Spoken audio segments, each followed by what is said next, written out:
Bruce Wayne now has a clone. Batman of Zur-en-Arrh has been defeated, but his creation, Robin of Zur-en-Arrh, is still on the loose. But how will it all end? Batman versus Batman? And furthermore, has Bruce regained his billionaire status? Stay tuned to the end of the video to find out the outcome and what the future holds for the Dark Knight. Welcome to Comic Chronicles. Batman 149 was written by Chip Zdarsky, with artwork by Michelle Bandini and Steve Lieber, and Nick Filardi as the colorist. The story begins with someone stopping a crime in progress in Crime Alley, and that someone is Robin of Zur-en-Arrh, filled with anger. But Batman is there to support him and help him cope with his anger. Bruce takes his clone to his house and conducts tests and investigations, discovering that his clone was created with fragments of Bruce's memories to keep him focused on the mission of Zur. However, the clone was aging too rapidly. Batman doesn't know how to help him but is willing to do anything to try to reverse the process. Damian appears, concerned about the whereabouts of Zur-en-Arrh, as the government took the failsafe robot's body after being defeated by the Dark Knight. Bruce says they will investigate that, but right now he wants to do everything possible to help his clone, who is aging too fast. Damian decides to continue the investigation on his own. Afterward, Batman dives into his memories to recall Zur's actions. Robin Tim Drake accompanies him, and they reach the hideout Zur-en-Arrh created years ago. Tim questions why Bruce is there when he could have asked Damian for help, considering he was the only one from the Bat family present in Zur's lair. Bruce reveals that, although he knows Zur is gone, he fears this place triggers something in his mind and reveals that Zur is actually him and that Bruce is the real backup. Tim tells Bruce not to worry about it, as things are different now. The family has Bruce, and he allowed them to be more present in his life. Despite having doubts, it simply means being human. Batman doesn't like feeling those doubts, but Robin says he should get used to it and not worry. Back at home, the clone has aged even more, his age now nearing Bruce's. While Batman continues his investigation, the clone asks him about what happened to his hand. The Caped Crusader replies that he was slow in a battle against someone faster, and this conversation makes him reflect on how he always tried to have control in his life. Metal bodies, mind outside the body, clones, all part of his attempts. But now he wants to do things differently, be with people and trust them. Batman worries about not being able to do something to help his clone, who expresses fear because he doesn't want to die without at least one real memory. Bruce tells him that he always acted by action and reaction, but in moments of calm, he also felt fear, especially when he thought about the people he loves. All the fear led to the creation of Zur and all the contingency plans.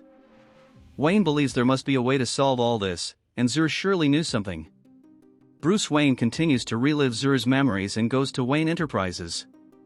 There, he investigates Zur's work and discovers hidden bank accounts, with $3 billion spread around the world.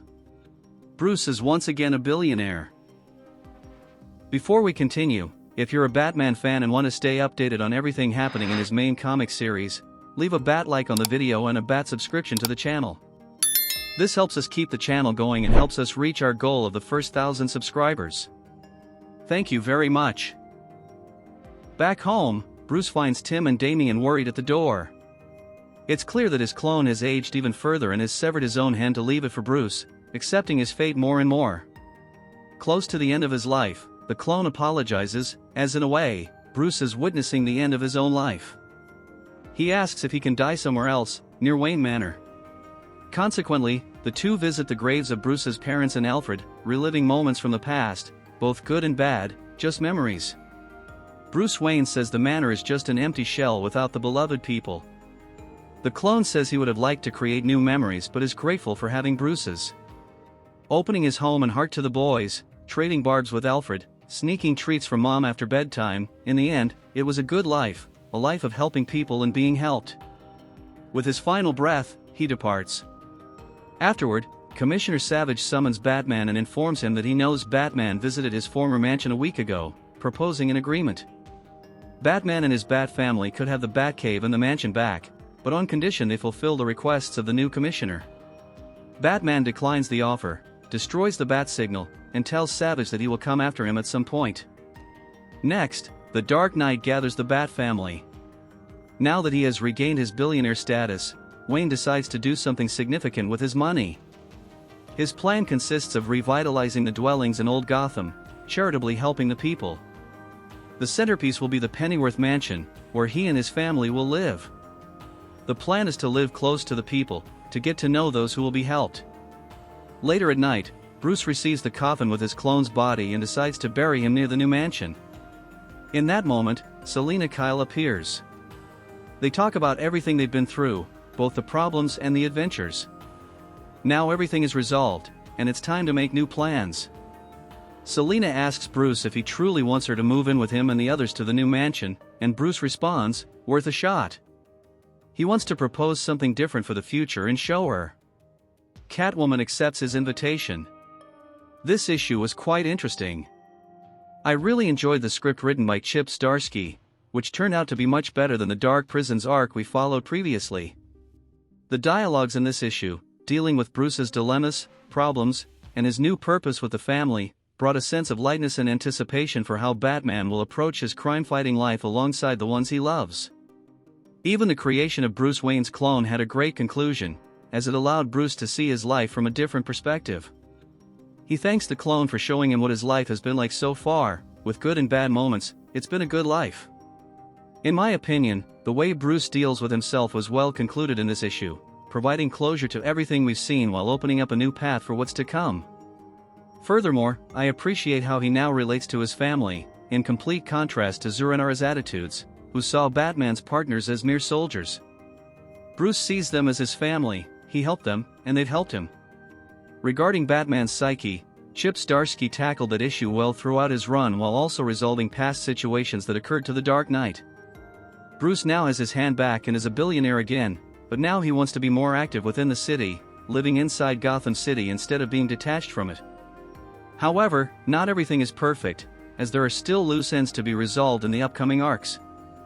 For example, Commissioner Savage, the return of Zur-en-Arrh, which we know will happen as the character plays a crucial role in the new DC saga called Absolute Power, and the issue of Bruce's secret identity since one of the thieves who worked for Catwoman discovered Batman's true identity.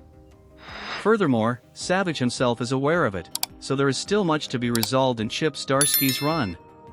We can only wait to see how it unfolds. Now, I want to hear your opinion. Did you enjoy Batman number 149? Are you excited for what's to come? Write your thoughts in the comments, leave a like if you enjoyed the video, and subscribe to the channel. Enable notifications so that when a new edition of Batman is released, you'll stay informed about all the details.